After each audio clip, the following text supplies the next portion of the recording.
Good afternoon. This is Kenneth Fredericks, President of American Service. Due to the recent Governor Cuomo's protocol, we wanted to let our customers know that American Service is here operating as an essential business. Now more than ever, it's important that we service customers' refrigerators, freezers, laundry equipment, ovens, and ranges at this difficult time.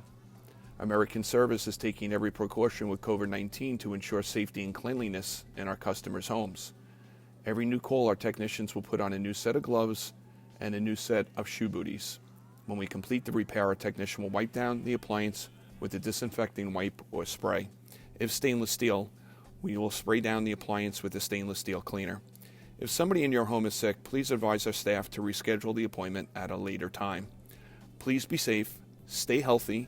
We will all get through this difficult time together.